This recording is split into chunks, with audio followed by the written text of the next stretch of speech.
इसका विरोध करते हुए हम इससे सहमत नहीं हैं। Thank you Gupta ji. इसके बाद श्री राम जी। धन्यवाद माननीय उपसभापति महोदय। और साथ ही मैं आभार व्यक्त करना चाहता हूं अपनी पार्टी की मुखिया माननीय बहन कुमारी मायावती जी को कि जिन्होंने मुझे इस बिल पर बोलने के लिए अधिकृत किया है।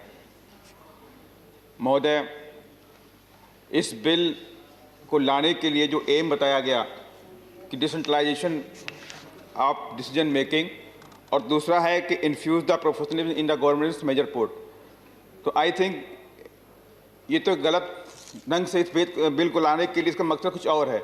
इसमें अगर इन्होंने ये किया होता कि इसमें इन्फ्यूज द प्रोफेशनल जगह पे infuse the businessman in major governance major port, तब तो बात बनती थी, लेकिन इन्होंने इस बात को रखा हुआ है।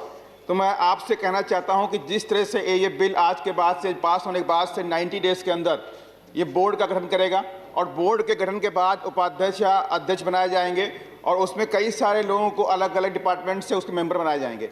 लेकिन एक बात इसमें नहीं रखी गई है कि इन पोर्ट्स में लाखों कर्मचारी SC/ST के हैं और उन SC/ST कर्मचारियों के साथ में शोषण होता है, मानसिक रूप से होता है, शारीरिक भी होता है और आर्थिक भी होता है। उनके कहीं सस्पेंशन होता है, कहीं सिया खराब किया जाता है, कहीं ट्रांसफर होता है, बेवजह होता है, लेकिन उनकी आवाज़ को उठाने के लिए और रखने के लिए ऐसा कोई यहाँ पे प्रावधान नहीं है। तो मैं आपके माध्यम से सरकार से कहना चाहता हूँ कि ऐसे प्रावधानों की भी जरूरत है कि जहाँ पर SC/ST के लोग वहां पर अपनी आवाज को रख सकें। जो इसमें आपने एक पॉइंट रखा हुआ है कि महापत्तन प्राधिकरण के कर्मचारियों के हित का प्रतिनिधित्व करने वाला सदस्य, तो इस प्रावधान में मैं चाहता हूं कि SC/ST के मेंबरान भी होने चाहिए, क्योंकि जिस तरह से पूरे देश के अंदर आप अर्थव्यवस्था के नाम पर हर जगह हर चीज को बेच रहे हैं, वो अच्छी बात नहीं है। क्योंकि घर में कोई 2 बेटे होते हैं और 2 बेटे में से एक ऐसा बेटा होता है कि अपनी पूरी प्रॉपर्टी को बेचता रहता है और दूसरा एक ऐसा बेटा होता है जो प्रॉपर्टी को कमा करके बनाता रहता है।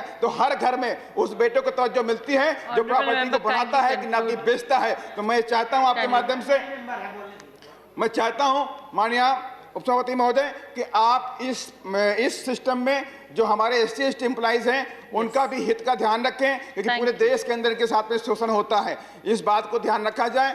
धन्यवाद। Thank you honourable member. After this we have Shri Vasan ji.